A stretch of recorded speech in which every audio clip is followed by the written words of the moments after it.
বিয়ে করতে ইচ্ছা করছে, বউ সাজতে ইচ্ছা করছে। চলো না আমরা বিয়ে করে ফেলি। কি বিয়ে? বিয়ে কি বললে হয়ে যায় নাকি? বিয়ের একটা প্রিপারেশন লাগে না? তাহলে চলো আমার পাপায়ের কাছে যাই। তোমার পাপাই জীবনেও আমাকে মেনে নিবে না, কোনোদিনই মেনে নিবে না, আমি তো জানি। তুমি আমার পাপাইকে চিনো? শোনো, আমার পাপাই হচ্ছে আমার হিরো। মামার যাওয়ার পর থেকে তো পাপাই আমার সব। আর আমার পাপাই আমাকে অনেক ভালোবাসে। তুমি দেখো, আমি যেইটা বলবো আমার পাপাই সেটাই শুনবে। এখন তুমি একটু আমাকে বোঝার চেষ্টা করো। এক কাজ করো, তুমি আগে যে তোমার পাপাইকে বলো, দেখো উনি কি বলে, তারপর না হয় আমি ওনার কাছে যাব। ওকে? ভালোবাসো আমাকে?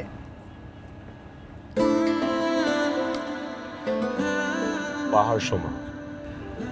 বিশ্বাস করো আমাকে? নিজের থেকেও বেশি। কখনো ভুলে যাবে আমাকে? নিঃশ্বাস নিতে ভুলে যাবো, তোমাকে ভুলবো না। তাহলে চলো না প্লিজ। বিয়ের জন্য একেবারে তর্স হইতেছে না? পারলে এক্ষুনি তাহলে চলো। বিয়ে করতে? না, আগে তোমার হিরোর কাছে যাই, দেখি উনি কি বলে, তারপর। চলো।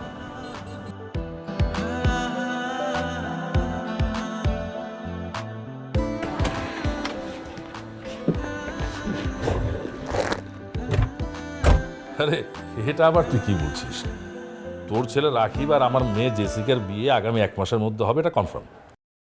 বুঝিস না কেন, আমার সামনে নির্বাচনী ব্যস্ততা আছে, এর আগে আমি কাজটা সেরে ফেলতে চাই। আচ্ছা তুই একটা কাজ কর না, এখন তো সুইডেনে অনেক শীত, তুই বাংলাদেশে চলে আয়, এখানকার ওয়েদার অনেক কমফোর্টেবল ফিল করবি। চলে আয় না। পাপাই। আচ্ছা বন্ধু, আমি তোকে পরে ফোন দিচ্ছি। কী রে মামনি, কি খবর? ওকে, মানে আচ্ছা বুঝতে পেরেছি। নিশ্চয়ই তোর গাড়ি আবার ওয়ার্কশপে পাঠিয়েছিস না? তো ওয়ার্কশপের ছেলেকে বাসানো দরকার ছিল কি, ম্যানেজারকে ফোন করতে বিল পাঠিয়ে দিত। ম্যানেজার দেখো বিল কত হয়েছে, দিয়ে দাও। পাপাই ও অনেক, আই লাভ হিম।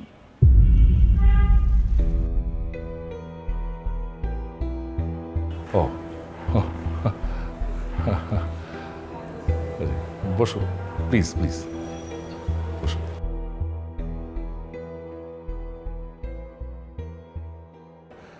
কি করো তুমি? আমি একটা ওয়ার্কশপ চালাই। ও আচ্ছা আচ্ছা, মানে জেসিকা যেখান থেকে গাড়ি রিপেয়ারিং করে ওটা তোমারই ওয়ার্কশপ? জি। পাপাই জানো, ও অটোমোবাইল ইঞ্জিনিয়ার, আর নিজের চেষ্টায় ওই ওয়ার্কশপটা স্টাবলিশ করেছে। অনেক হার্ড ওয়ার্কিং ছেলে ও বাবা। Good, very good. আমার মেয়ে একটা হার্ড ওয়ার্কিং ছেলেকে পছন্দ করেছে, এটা তো অ্যাপ্রিসিয়েটেবল নাকি? Thank you Papai. কি অনেক, আমি তোমাকে বলেছিলাম না যে আমার পাপাই আমাকে অনেক ভালোবাসে। আমি যেটা বলবো সে সেটাই শুনবে। He is my Popeye, the sailor man. আরে হয়েছে হয়েছে, ওকে কি এভাবে বসিয়ে রাখবি? কিছু খেতে দিবি না? যা খাবার নিয়ে আয়। আনছি, তুমি বসো। হ্যাঁ হ্যাঁ, তা তোমার ওয়ার্কশপটা যেন কোথায়? উত্তরা, দিয়াবাড়ি। ও আচ্ছা, কতদিন হলো? 2 বছর হয়েছে। আচ্ছা আচ্ছা, মানে ওয়ার্কশপে টোটাল ইনভেস্টমেন্ট কত? এখন পর্যন্ত অলমোস্ট 1 কোটি। আচ্ছা আচ্ছা, 1 কোটি। ইয়ারলি টার্নওভার কেমন? 30-40 লাখ। বাহ, তাহলে তো ভালোই, তুমি তো বেশ সচ্ছল। জি আঙ্কেল। আঙ্কেল? হ্যাঁ আঙ্কেল। Manager sir. আমাদের কোম্পানির ইয়ারলি টার্নওভার কত? স্যার 5,000 কোটি টাকার মতো। আর আমাদের এই বাড়িটার দাম আনুমানিক কত হবে? স্যার আনুমানিক 25 কোটি টাকা তো হবে। আমার মেয়ে মানে জেসিকার মান্থলি হাত খরচ কত? স্যার কোনো মাসে 8 লাখ, কোনো মাসে 10 লাখ।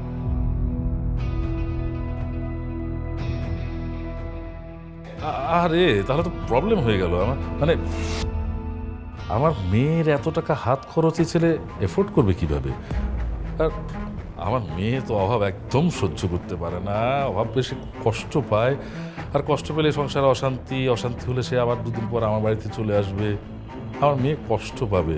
ম্যানেজার, তুমি তো ভালো করে জানো যে আমার মেয়ের কষ্ট আমি একদম সহ্য করতে পারি না, তাই না? না স্যার, আপনি তো ছোট ম্যাডামের কোনো কষ্টই সহ্য করতে পারেন না। একটা জিনিস কি জানো ম্যানেজার, ফকিন্নির ছেলেদের না মাথায় তুলতে হয় না, তা না হলে শমশের হায়দারের মেয়েকে বিয়ে করার স্বপ্ন দেখাটা যে কতটা ভুল সেটা তারা বুঝতে পারতো। আমি আসি। যাও, তবে একটা কথা মনে রেখো, এ যাওয়াই যেন শেষ যাওয়া হয়, কারণ আমি চাই না যে তোমার ছায়াও কোনোদিন আমার মেয়ের উপর এসে পড়ুক। কথাটা মনে রেখো।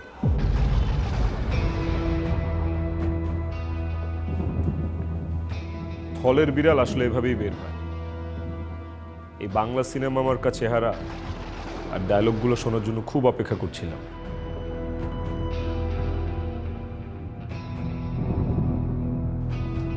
এখানে আমি নিজের ইচ্ছায় আসি, আপনার মেয়ে আমাকে জোর করে নিয়ে এসেছে।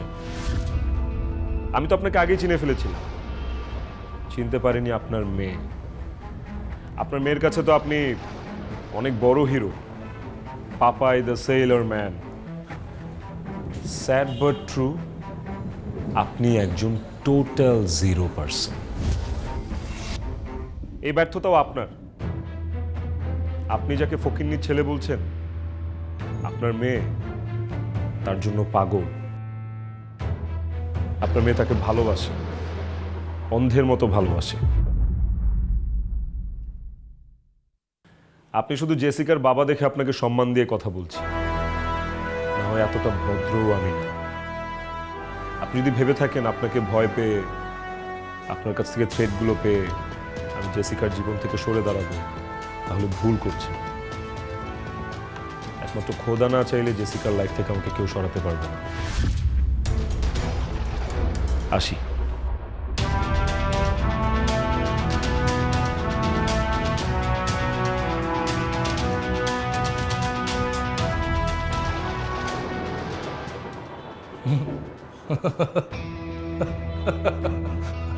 ছেলেটা আমাকে থ্রেট দিয়ে গেল, তাই না? আমাকে থ্রেট দেওয়ার পরিণাম। স্যার স্যার স্যার শান্ত হন স্যার, উত্তেজিত হবেন না। সামনে আপনার নির্বাচন, আপনার ইমেজ ক্ষুণ্ণ হয় এমন কোনো কিছু এখন করা যাবে না। তাহলে যা, জেসিকা যেন বাড়ি থেকে এক পাও বেরোতে না পারে।